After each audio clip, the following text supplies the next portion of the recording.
Hiya, it's Zombies, and welcome back to another Warrior Cats Ultimate Edition video. Today I'm going to be doing basically a part 2 slash remake of how to make a Morph McQ or Morph tips, as this video is highly requested, especially for without game passes, so that's what we're doing today.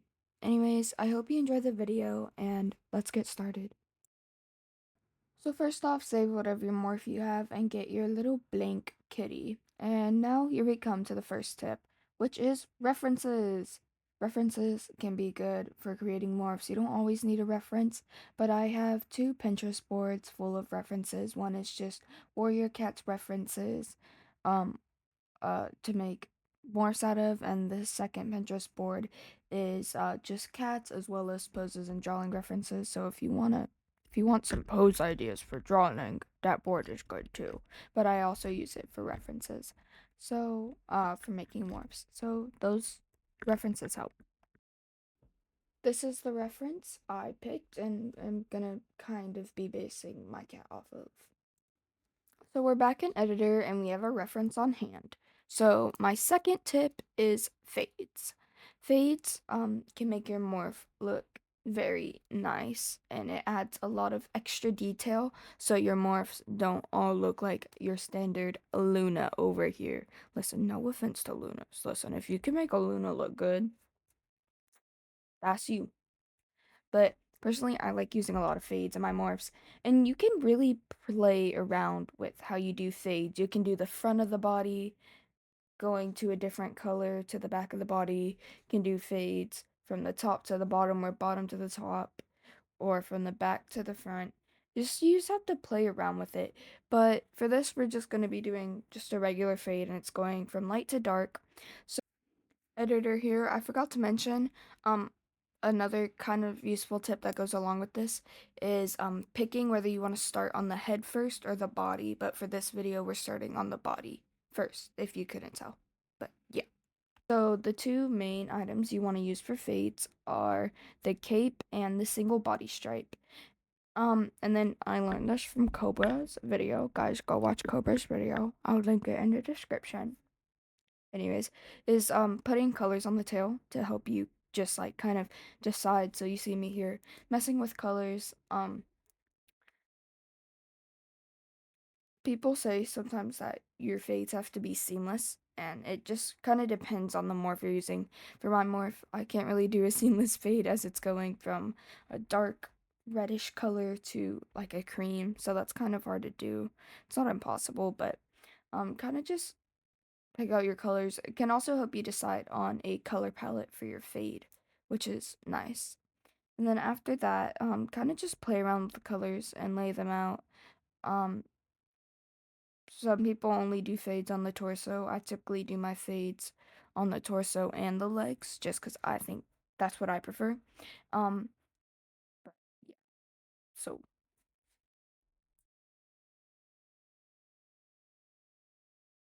so now that we've got our body all finished, we're gonna want to start on the head. So if you're also doing a fade on your head, the recommended marking I would use is the face mask because it creates the ability to give like a little nice fade on your cat. So you'll basically just do the same thing you did for the body, however you want it. Like I said, I'm basing it off my picture, and it goes from lighter the top of the head to darker as it gets to the muzzle, and that's also what I want to do. And I'm kind of just playing around with colors, but putting the fade in. Typically what I do is because I was originally going to do the orange on the first part of it, but I decided to do the brighter one because you can separate the muzzle into two parts. If you use the muzzle pads and section tiers, you can make the fade as well look nicer and kind of more seamless. That's just me personally. So the muzzle pads and section tiers are also recommended when you're doing fades for the face. So, yeah. And then the ears, you're gonna want to use the van markings to just create, like I said, a more seamless fade between the ears and or the head and the ears. My next tip is for giving your face just that little bit kick of detail it needs to look better. Typically, I would say add the section tiers and muzzle pads, but we already did those. So one, I would recommend adding the nostrils, and you could also add the upper nostril mark if you want. Um, I like those just because why not? And then I recommend the eye ones. So if you don't know what I'm talking about the upper eye markings, the lower eye markings, and the under eye round markings. These effortly just make your morphs 10 times better. Like, I'm not even joking. These effortly make your morphs 10 times better. You can go into a server and everybody uses these markings and they're just so nice. Another thing I don't see people do, or I don't see very many people do, is use the whisker pads. I like using the whisker pads and the extended whisker pads because I feel like it just adds just that little bit of detail on the muzzle, and I like that. But yeah, and also when you're picking a color for the skin of your morph, for your face, I recommend picking a color that goes with kind of the face or the color palette. And then the toe beans can be whatever. I was originally going to do the same thing as the face, but that just didn't look right to me. So I went ahead and did the toe beans just like a close to black color. So my next tip is for deciding on the markings. So you can either do markings if they're in your reference. Personally, my reference does not have any markings, so I'm kind of just going to have to wing it. But you can either start with doing markings on the head or the body. For now, for this video I'm gonna start doing the markings on the body first. And so I was kind of just like deciding what I wanted to do. And also, if you didn't know, there's a bunch of new like free markings. Like I just found these things called low ticks and I didn't know what they were, and now they're my new favorite thing. So, for this video we're going to be using the low ticks. So my biggest thing, so most people when they do their markings, they do the markings all around the body, one color. At least people who are kind of newer to making morphs. Fade your markings. Like how you fade the body, fade the markings. It looks so good. Trust me. Like how you see me doing in this video, I do the color above the marking, like the color above that segment of the leg for the marking color, and it just makes the morph look so nice. So yeah, that's my tip for just markings. Fade your markings and also kind of just like know what you want for your cat.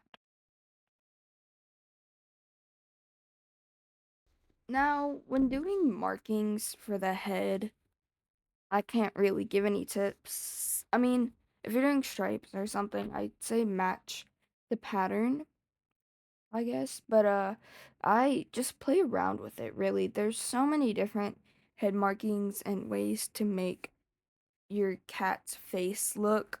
Like I was playing around a lot here. I did the eye spot and was doing some weird stuff before I decided on just doing something simple and doing some stripes and then the little bridge nose bridge extension. But there's so many markings to play around with. So just play around with it. Do what you want. And yeah, I also decided to do the eyes and I just did the grumpy eyes with the underlashes because that's like my favorite combo when doing eyes without game passes because listen, the game pass eyes eyelashes those saved my life. But yeah. Woo! Now it's time for fur. I know everybody loves doing fur. I do. I mean, I like doing fur. It makes the morph kind of go together. So, my reference picture, my morph or the cat is a little bit more fluffy. So I'm gonna put on basically every fur in existence for this morph.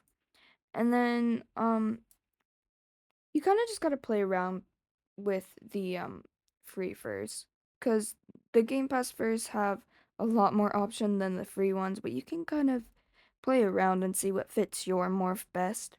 I decided going on just the throat fur and the fuzzy neck fur, as well as the fuzzy head tuft. And then, the tail, I was deciding whether I want to do the fluffy tail or whatever it's called, uh, or the slim plumped. And I said on the slim plumped, cause I just like how that fit with my morph. And then of course I added some inner ear fur, cause in my opinion the inner ear fur that changes like everything about your morph. It makes your morph look so much better, just in my opinion. And then I added the ear tufts. I was having trouble kind of deciding what I wanted to do for the cheek fur, I guess. Um, I was mixing and matching them and also stuck with the elegant for a while, but then eventually after I stopped recording I ended up changing it to the upwards head fur because I just thought that fit my morph better. But yeah, so kind of just play around with the fur. You don't have a lot of options, but you can still make your morph look pretty good if you put the right mix together. And here is the final morph. If you want to add accessories, you can. I just feel like none of the free accessories that I had would look good with this morph. So I decided not to add any, but you can add some. Just It just didn't fit the vibe for my OC personally. But that's all I have for today's video. If you have any questions, leave them in the comments below. And I also need a name for this OC. So if you have a name idea, go ahead and share that as well. Anyways, I'll see you in the next video. And that's all. Zombies out.